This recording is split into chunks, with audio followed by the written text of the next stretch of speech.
Hello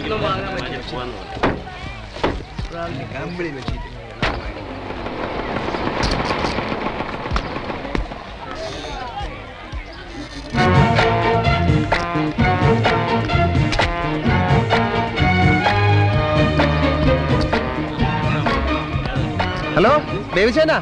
ആ ഞാനാ ബോബി. ബേബിച്ചാനെങ്കിലും എന്നെ വിശ്വസിക്കണം.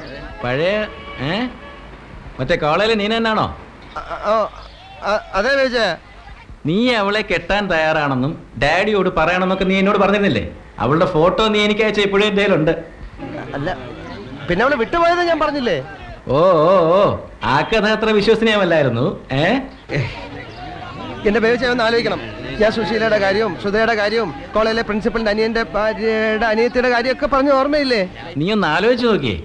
അങ്ങനെ നീനയായിട്ട് എപ്പോഴെങ്കിലും ഒരു അവധം ഉണ്ടായിട്ടുണ്ടോ? ഇല്ല. ബേബിച്ചാനെങ്കിലും എന്നെ ഒന്ന് വിശ്വസിക്കണം. ഇതൊന്ന് തെളിയിക്കാൻ എന്താ വഴി? ഒരു വഴിയുണ്ട്. ഏയ് ഗർഭം ഉണ്ടാകാൻ വഴിയില്ല. എന്റെ ദൈവമേ, ഡെയ്സിക്ക് ഗർഭം. വെറുതെ കളിക്ക് തുടങ്ങിയ ബന്ധമാണ് ചേട്ടാ. നിനക്ക് കളിച്ച് ഗർഭം ഉണ്ടാക്കാനാണോടാ എന്റെ ഭാര്യ? അവളുടെ കാര്യം നോക്കണ്ട, നമുക്ക് നമ്മുടെ മാനം രക്ഷിച്ചാ മതി. അപ്പൊ എനിക്ക് മാനമില്ലടാ ദുഷ്ട. എന്തായാലും കുഴപ്പമായി. ഇനി എനിക്ക് എങ്ങനെയെങ്കിലും ഇതിൽ നിന്ന് ഊരിയാ മതി. ഇതിൽ നിന്ന് നീ എങ്ങനെ വേഗം ഊരാന്ന് വിചാരിക്കണ്ട. നിന്നെ ഊരിക്കത്തില്ലടാ തെണ്ടി. നീ ഊരുന്നൊന്ന് കാണട്ടാ. ഇങ്ങനെ ടെസ്റ്റ് നടത്തി അറിയാല്ലേ? ഏയ് ഒരാൾക്കും അറിയില്ല. ഡെയ്സിക്ക് മാത്രമേ അറിയൂ. അവൾ എന്റെ അടുത്തുണ്ട്. ഇല്ലില്ല, അവൾ ആരോടും പറയില്ല. നമുക്ക് വിശ്വസിക്കാം. ഇങ്ങനൊരു അബദ്ധത്തിൽ ചെന്ന് ചാടുമെന്ന് വിചാരിച്ചില്ല. ശരി, ഞാൻ വെക്കട്ടെ. ഇത്രയും വെച്ചത് പോരേടാ, ഇനിയും വെക്കണോ? എത്ര? 110. എന്ത് പറഞ്ഞു? ഒരു ടെസ്റ്റ് നടത്താൻ പറഞ്ഞു. നമുക്ക് ഹോസ്പിറ്റലിലേക്ക് പോകാം. ഹോസ്പിറ്റലിൽ വെച്ചാൽ എല്ലാരും അറിയും. ഒരു നേഴ്സിനെയും കൂട്ടി വീട്ടിലേക്ക് പോകാം.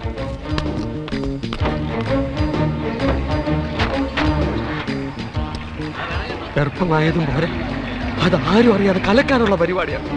കർത്താവേ, ഞാൻ എന്തെങ്കിലും കടുക്ക ചെയ്യും. Sony, you don't pull.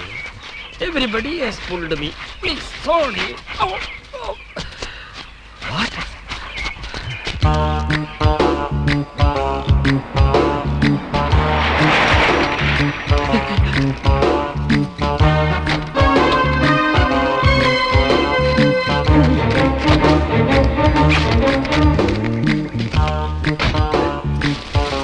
പള്ളിയിലെത്താൻ സമയമായി. ഞാൻ ഇതിനകത്ത് തന്നെ മാറിക്കൊള്ളാം. ഡെയ്സി കണ്ണടച്ചോ.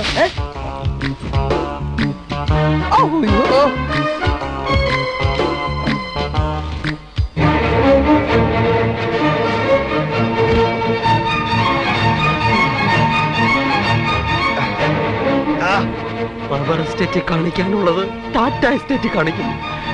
നാണം കെട്ടോ. മനസമ്മതത്തിന്റെ അന്ന് പോലും അവൾ വെറുതെ വിടൂല. ഇന്ന് ഞാൻ കയ്യോടെ പിടിക്കും.